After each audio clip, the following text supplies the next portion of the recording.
Good morning to our participants. Thank you for your time and for joining us today. We hope that you are having a great weekend, and we look forward to see you in our webinar series. Reading Wizard is a group of people who are strong advocates of literacy and believe in the critical role of parents, teachers, and of course you in shaping the minds and characters of our readers. We offer free webinars, resources, strategies, and tips that you can find on our Facebook page, The Reading Wizard, our Facebook group, free teaching webinars and resources, and our YouTube channel, The Reading Wizard.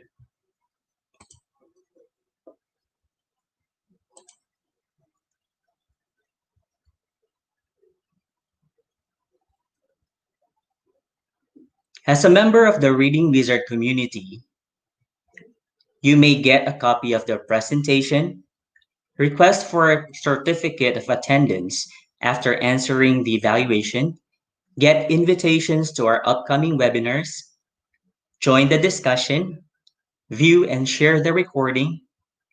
Reading Wizard resources are, of course, free.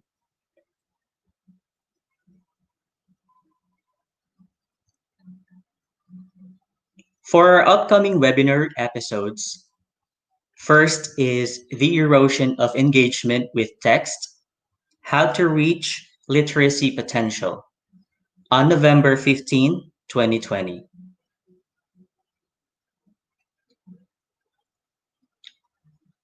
Second is evidence-based literacy strategies, reading in the era of new normal on November 22, 2020.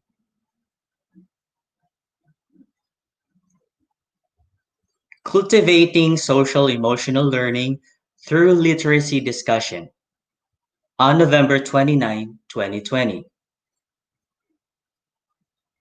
Our webinar episodes will happen the same time, 10 a.m. every Sunday through our YouTube channel. Please visit, like, and share our Facebook page, The Reading Wizard, our Facebook group, free teaching webinars and resources, and subscribe to our YouTube channel, The Reading Wizard. So let's win them over social reading, always ready for reading no matter what happens. Our resource person for this month took her bachelor's degree in secondary education, majors, and completed her master's degree from De La Salle University, Manila. For the past years, she handled multiple roles. She published a research in TESOL International Journal and worked as a content developer under AC Education, an Ayala company. She's currently working as a senior education program specialist at the Department of Education Central Office. Let us all welcome Miss Anna Marlene V. Letonwa.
Okay, so good morning, everyone.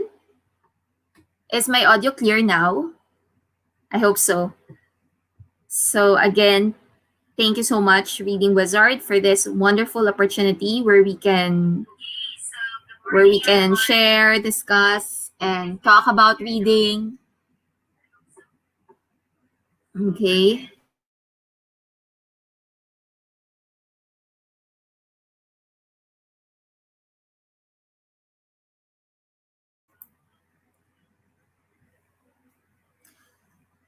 Okay, so last week we talked about the art of questioning, and this time we're going to talk about winning them over social reading. Always ready for reading no matter what happens, because static reading is no longer the, the status quo. Okay, so things have changed, times, our practices, teaching methodologies have evolved.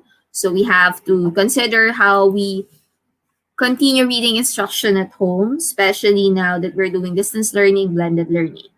Okay. Now, if you have questions, feel free to write it or type it in the chat box. You can also post your reaction or your questions on the Facebook page of the Reading Wizard.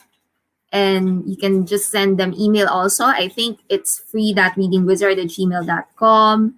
And you can also request for free resources. This PowerPoint and resources are free. So you can simply email or message the Reading Wizard community on the Facebook page. Okay, so one moment. So let me just pull out the file. Okay, so today we'll talk about we'll divide the discussion into four. So first is about declining reading interest. Okay, so what is happening right now? Why do I say that the reading interest is declining, or there is something wrong, or there's a huge problem when it comes to motivation, to reading for interest, reading for pleasure, reading for academic tasks. So we have to work on this. And then reading for pleasure, reading. Okay. And then the second part is continuity of reading at home. So of course, we don't want our kids just to see them reading in school, but then how do we make sure that they are reading at home also? So we'll talk about this. Okay. And then social reading. So, how do we bring back the elements of social reading? Okay. And some online tools that you can use in reading. Okay.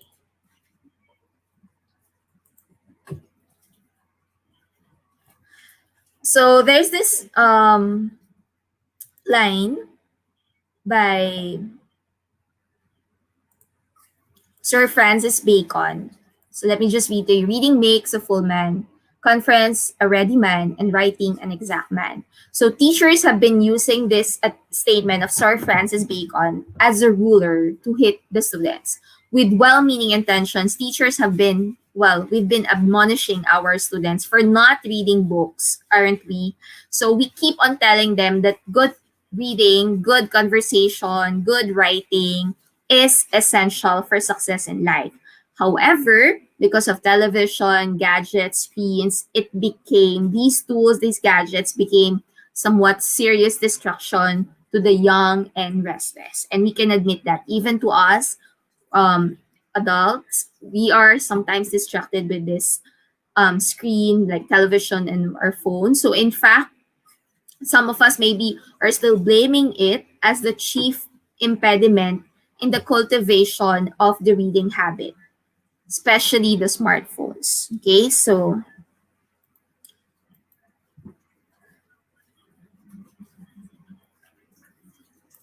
what does the assessment show us? Okay, so what does it So based on the Program for International Student Assessment 2018, or popularly known as 2000 or PISA, or the 7th PISA cycle, that was participated in by around 600,000 students, 15-year-old students from 79 countries, including Philippines.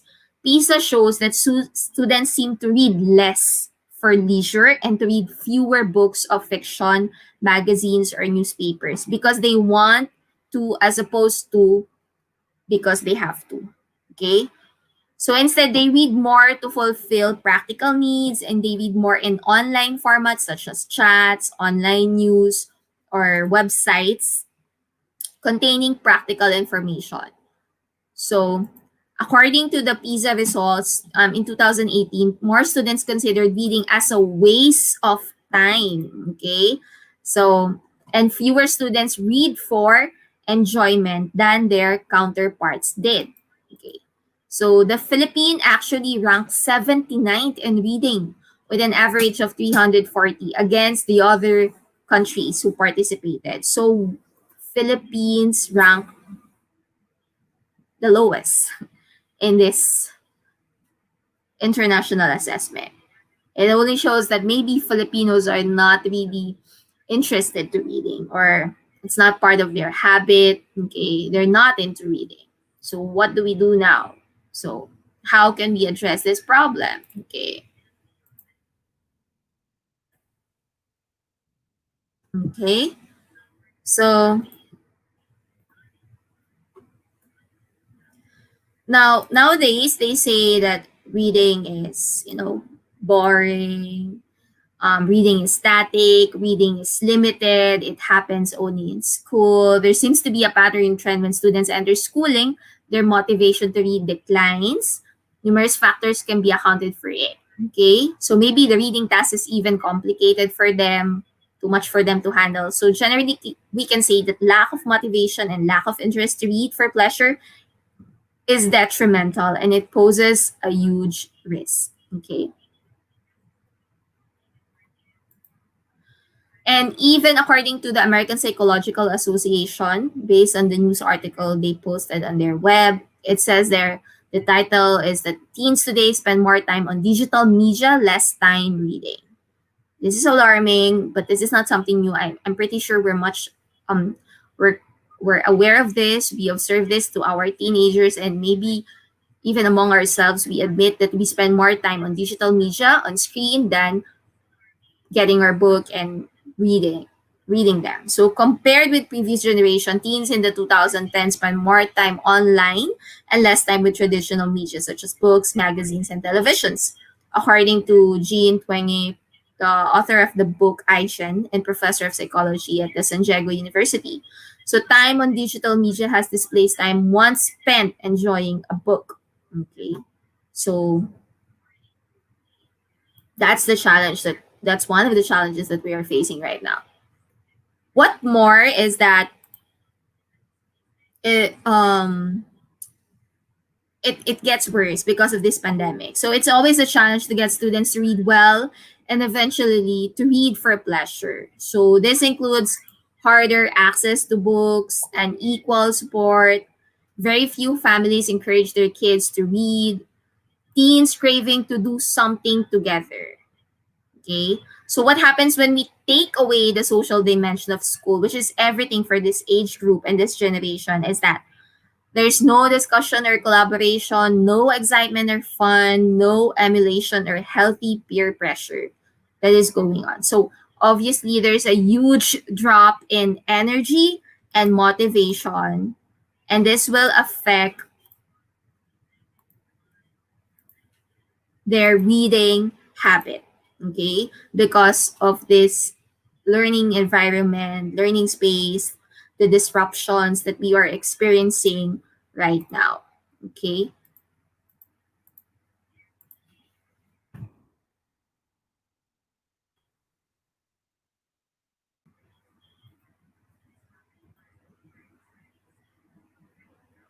Okay.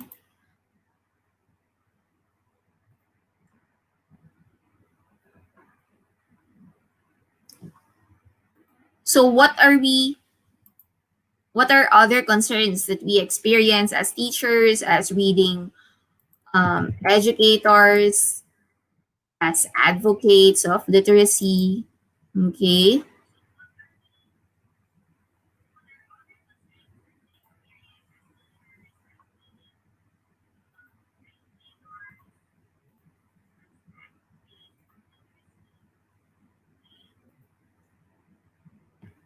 Okay, so the first is about the lack of face-to-face supervision. So teachers worry that students will not work as hard or as efficiently compared when they're in the classroom. Likewise, students might feel that they are out of touch. Okay.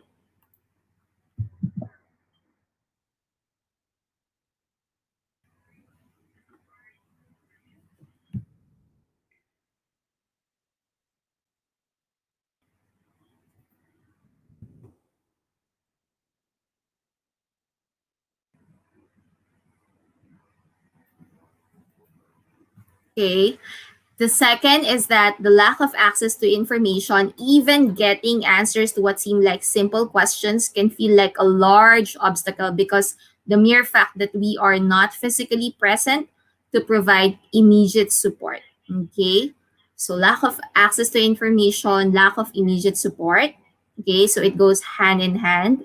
And then we also have the issue about social isolation. Okay.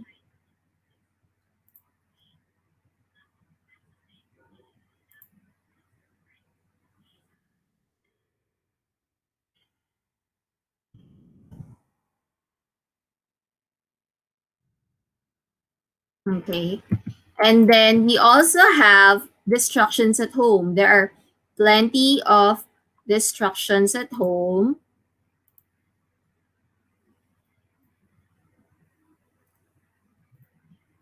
that even their personal learning space might not be conducive to them. So just imagine how difficult it is for parents, for teachers. Okay.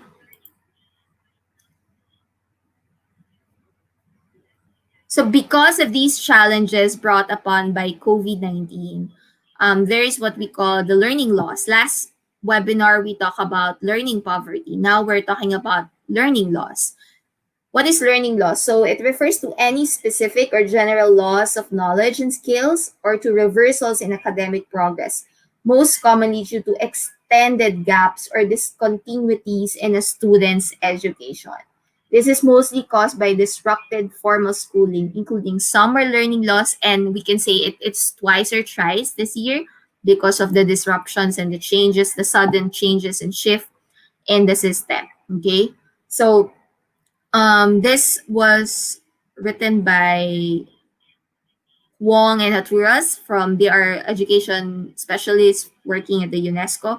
So they say that learning loss has progressively taken place as more than two-thirds of the world of the total number of learners worldwide have experienced disrupted learning directly and indirectly over the past months. So we have to capture the social dimension of reading. Okay, so how can we inject collaboration, discussion, the element of fun, healthy peer competition in reading, which normally happens in school, in face to face classroom? Okay.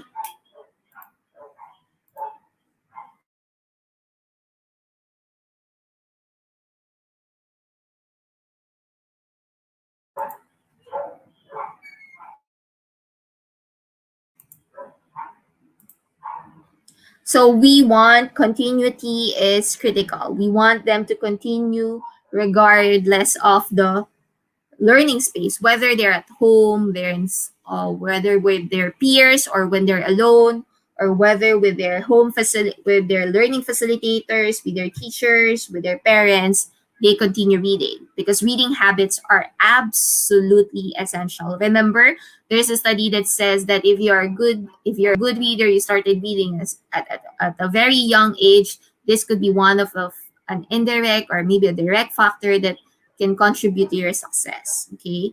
So we want personalization. Okay. Personalized reading. So we want our kids to have choices. So just like what they experience in school, when they see and visit the library, they have choices. They have plenty of books. Now, how can we do that at home? How can we provide that similar experience? And of course, equitable access to everyone. Of course, equity, because that's one of the problems, right? Lack of resources. And these distractions that they are experiencing right now, so they need some competition. So what are these distractions? Remember, we have the Facebook, the YouTube, um, Twitter, Instagram, and other social media, even gaming communities. Okay, so everything that they see online, these are our competitions. These are our distractions. So we need to keep up at the same pace, the same level. Okay, so how can we hook, engage our readers to reading? Okay, and we also want to provide some variety, relevance, and create that staying power. So we have to do this step by step. Okay. So that's why, yeah, the topic is all about winning them over social reading. Using also the social media, using also the online platforms that we have. Okay. So I'd like to borrow this framework from Gloss for Education. So these are the stages of sustained remote engagement. So we have to go step by step to rebuild similar classroom experience. But remember, you cannot go straight to reproduce the elaborate teaching experience that they have. So we do it gradually, a bit and parcel of the classroom experience and how we can bring it at home or how can we bridge that gap. Okay. So following this framework, so we have four stages. We have the response. Okay, so it's what you put together in a context of urgency. So how do you get them the content they need in the context of urgency? So momentum, when you start creating consistent habits. So how do you create momentum to your readers? Resetting their goals, resetting their energy, resetting their habits. Okay. Productivity, when you start generating deeper learning experiences and real collaboration. So this is where learning takes place, where you see them providing output. Okay, so when can we see them start learning and progress? When students show results, when they show up ready for next year and they say, I have accomplished during this pandemic, I have an accomplishment. So how can we help them create measurable results? Help them create results that I've produced something they can keep, something that they are proud of. Okay, so this is the kind of framework that I want to propose, borrowed from Gloss for Education. Okay.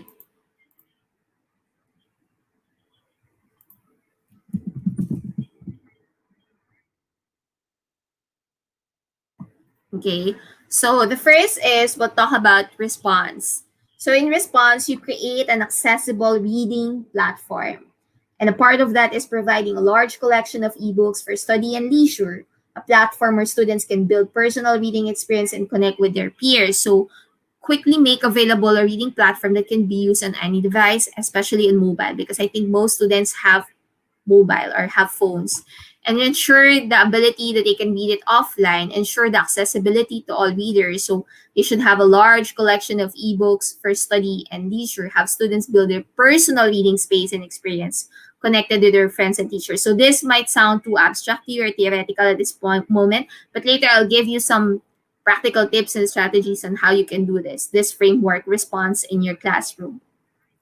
Next to the framework from the Gloss for Education is momentum. So in this new normal, we want our students to formulate personal reading goals. We should not forget encouraging our students to have clear set of goals, including their reading goals. Okay, not just study goals in general. Okay, but specific to reading also. So what skills? A part of that goal is that what skills they want to improve, what kind of readers they want to be, what materials they want to read. Okay, and as teachers, we don't just want to bombard them with reading tasks and questions and assignments. Remember last week we said that we do not want to ask them a lot of questions, and most of these questions are at the lower level. The same also for reading. When giving designing learning or reading experience to them. Okay, we don't want to bombard them, and we think also about rewards. So how do we incentivize their performance? Like one is, let's say we can use the Premac rule or the grandma rule. So let's say your kids say, I don't want to read. Okay, so using the Premac rule, okay, so if you don't want to read, you cannot do this. But if you're gonna read, if you're gonna accomplish your reading goal for this week, then after that you can do what you want. So that's the grandma rule. Like if you don't want to eat your if you're going to eat your veggies, then you can have your dessert later. So maybe we can apply the same principle also in reading.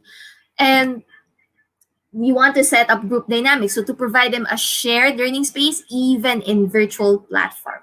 How can students feel that they are not the only ones who do the reading independently? Because they might think, oh, maybe I'm the only one in the class who's reading the assignment, who's reading this text. So can they read with others even though they are physically distant from each other? Okay, so that's possible. Okay. Next is productivity. So more than just giving them collections of books or reading lists, we should design a learning experience where students can interact with the text, where they can interact with the author, where they can interact with their peers. So it includes questions both at the conversion and the questions that are both conversion and diversion. So we enrich the reading material with questions, comments, prompts, other media content to create pauses and excitement. Okay, have students contribute and collaborate through shared annotations, reactions, and reviews. So later I'll show you, in a while I'll show you these tools that you can use. And then the last stage of the framework is the progress. Okay, this is what we want towards the end. Towards the end of this year, of this new normal, we want to see some progress. Okay, we want to address the learning gap. We want to make sure that reading is continuously done at home, that they keep on improving their reading habits, their reading skills. They keep on reading for pleasure, not just for academic. So help them get something to show for when they go back to school and adjust to the new normal, like a reading portfolio. So how can we bring the element of social interaction engagement that can be possibly done in school? That's the challenge, right? It's quite hard, but and since screen is our number one competition, we can still use the screen also for a better cause. So even though we compete with Facebook, YouTube, Instagram, Twitter, we can use this online platforms also for schooling, for instruction.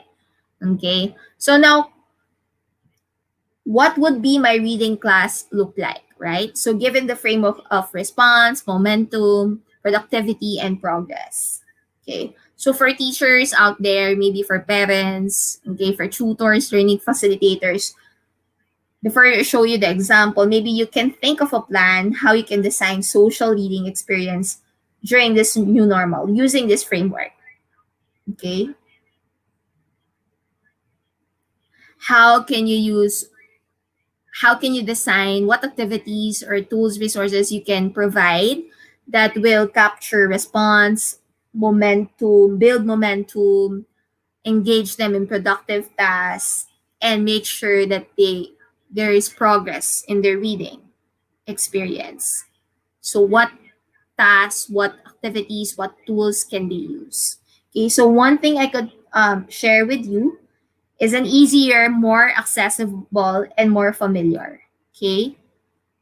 So we start with the response. Okay. So as a teacher, maybe even as a parent, we can respond to the sense of urgency to continue reading at home by providing our learners access to collection of books, stories, articles, texts, different genres in various topics across disciplines. And let's say we can just create a drive where students, our readers, our kids, they can just access this drive anytime, and they can view or download it, the text, the reading materials. Next is to momentum. Okay, so let's say we can create a community of readers. Let's say we can use the Facebook group feature or a Google Classroom. And then a part of that group is that they create a distinct profile or avatar representing their favorite author or their favorite character. So in that group, in your Facebook group, in your Google Classroom, or whatever LMS you're using, give them some prompts how they will introduce themselves to the group as a reader. So let's say you set once a week a mini challenge that can improve and enhance their profile, their visibility as a reader. So for example, one challenge you can think of, let's say you pose a question. Okay, reading wizards. Okay, my readers for this class, section reading wizard. Okay, think of a place or a setting in a story you read that mirrors your current mood for the week. So for every successful challenge, give them a reward. Reward, like for example, more collections from their favorite author, shout out for the class, you can give them a badge, Okay, so for every task accomplished. So let's say another challenge. So let's say every Monday before you start the week, you post them a question, you give them a challenge that they can think of and reflect on. Okay. Now, this creates an interesting discourse in your FB group, in your Google Classroom, or whatever LMS you're using. This allows readers, your students, both less motivated and the ones who are very motivated to talk about the same thing because you give them some prompt, you give them some topic for discussion so they can exchange ideas and opinion in a more manageable and controlled environment like FB group or Google Classroom. That's why I said this is easier, more accessible, and more familiar for everyone. Now, what about building the momentum? So once you have all that momentum, or I mean, what about productivity? Where all learners understand their goals and they're able to identify their strengths, they know their interests, they've met different kinds of readers in the classroom with the kind of discussion that you create in your FB group or Google Classroom. Now you want to see them if they've been truly reading at all. So to make it easier, more engaging, why not ask them to read and analyze the text together? So it's a sort of shared collaborative reading experience. Okay, and we can use some collaboration tools and annotation tools, which I'll be showing you in a while. And the last part is the sense of accomplishment and ownership that even we are at home, even our kids are at home, they could be proud of what they're doing. So as a reading teacher, we can guide our students to collect, track their progress, reflect on their reading tasks, their goals, and sort of asking them to put in a gallery where other members of the community, your class, other teachers can visit and post or give some comments to their work. So we just have to guide them step by step. So we can use like Google Sites where they can create their personalized website. And if you have a feature of that in LMS where they can present their reading portfolio to you. Now, where can I get my books, right? Because that's the first part of the first stage of the framework, which is about the response, the sense of urgency, to provide access, to provide equitable access to information and resources. So these are free resources that I can show you, I can share with you. So the first is from the Reads. That website, it's a collection of digital stories with illustrations in multiple languages. It is also suggested by UNESCO, so it's a good website for your kids. Okay, and then you also have the Frontiers Young Mind. I love this site. It's an open access journal written by scientists and evaluated by kids. So it has a huge collection of informational text. Yes. So for reading teachers, we can collaborate actually with science and math teachers. For example, you plan together your performance task for this quarter and there's articulation going on. If your school, or let's say you are familiar with the reading and content area or interdisciplinary literacy, so you and your science teacher can work together to design a performance task. And using the articles here in the Frontiers Young Mind, you ask your students, okay, you curate and then you put them in the drive and then ask your students, okay, you have to read this for this week, and they see the connection because it is being discussed also in their science class. Now we also have the Nat Geo website for educators. They offer, it's a great and trusted platform where students can read informational text again in various fields of science. So in Nat Geo, they read texts about earth, science, space, environment, biology, zoology, everything about science. So you're giving your learners choices. Why did I include science or other platforms, not just literary texts, okay? Because we want them to give choices, okay? A variety of reading experience because there are some kids who want to discover more about other topics that pique their curiosity. Okay. And we also have the Global Digital Literacy, which is again suggested by UNESCO. It's a digital storybooks and other reading materials accessible from your mobile phone or computers. It's available in 43 languages. maybe at this point from our audience, you can type in the chat box and share in our Facebook page with your fellow teachers the other platforms that you use or the other websites, resources where you get your materials. Okay? So you feel free to share the the resources that you use where other teachers also can use that and share with their students. Okay, at this point, so what are the collaboration and annotation tools that you can use? So these are free tools. The first is about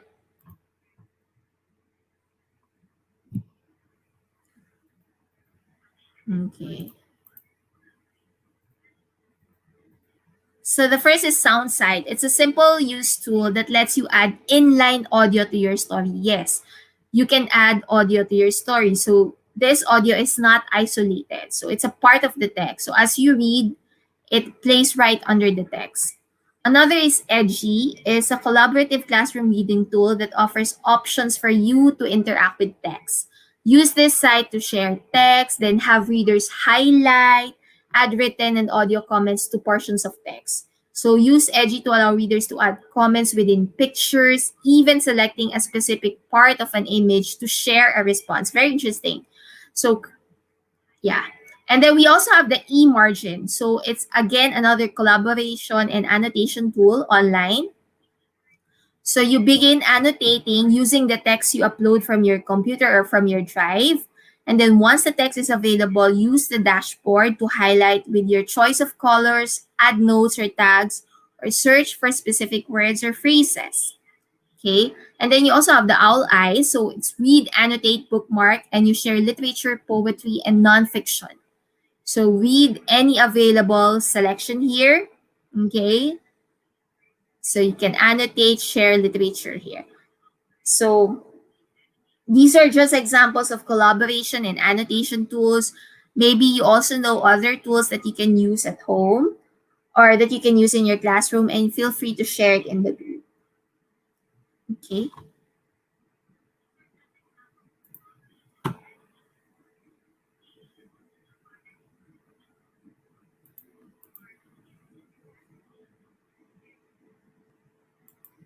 So static reading is no longer the status quo. We can do online annotations, highlights, emojis, GIFs, comments, anything that makes reading dynamic.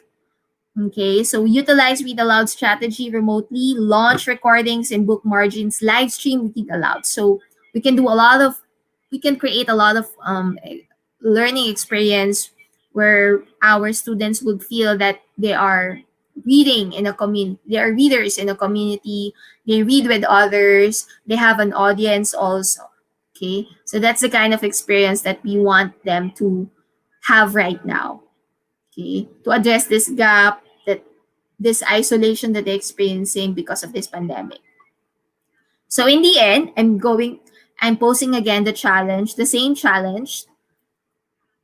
Think of a plan how you can design social reading experience during this new normal using this framework of response, momentum, productivity, and progress, which I got from Gloss for Education, and think about your available resources. So how can you design learning experience that you start from the response, like sense of urgency, building the momentum, redefining their goals, setting their goals, and their profile as reader, what productive tasks they can do using the collaboration and annotation tools, and how you can trace and progress their work. Okay, like for example, a reading portfolio.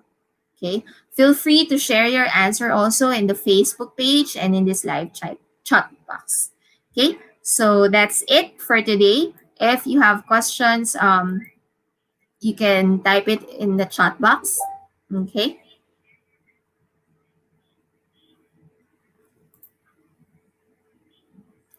So I think last time there was a question from our viewer about how to select the text, what kind of text that we give to our kids. So the first and foremost is that we have to make sure it's grade level appropriate.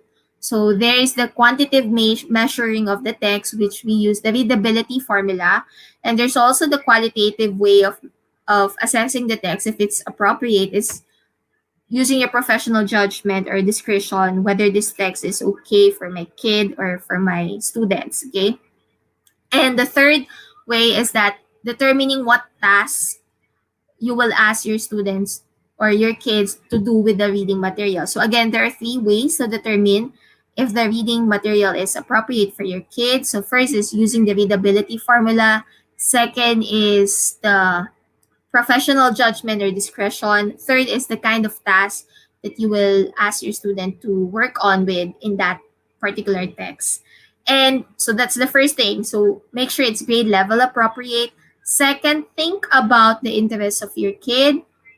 Not necessarily just their interest, maybe you can offer other options. Okay. So giving them different options. Don't just limit them in literary, you can also do informational text. Okay.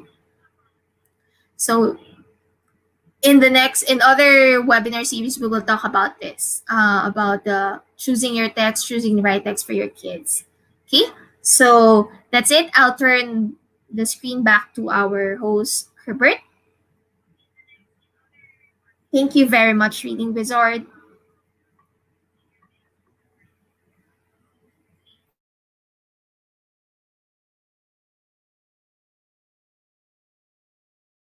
I think you have to unmute your microphone, Herbert. Thank you.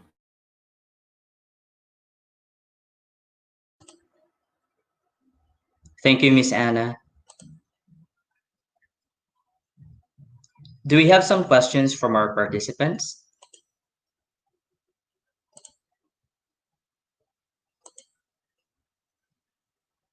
Please feel free to type it in on the chat box below.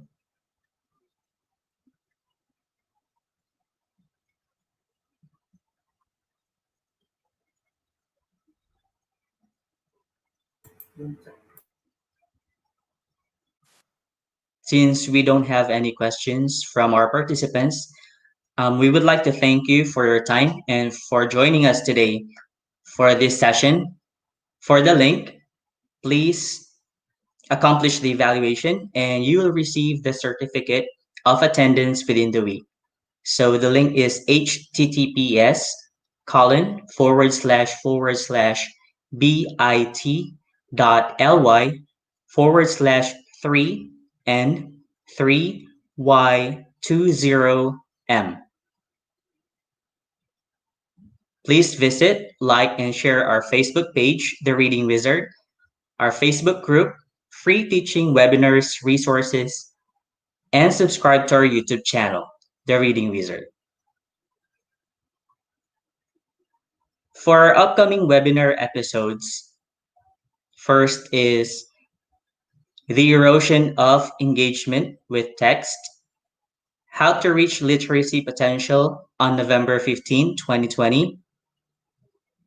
Second is evidence-based literacy strategies, reading in the era of new normal on November 22, 2020. On November 29, 2020, we will be doing a webinar episode for cultivating social emotional learning through literacy discussion. So this will happen same time, 10 a.m. every Sunday on our YouTube channel, The Reading Wizard. So again, we would like to thank you, Reading Wizards, for your time and for spending your weekend with us. And we hope to see you next time.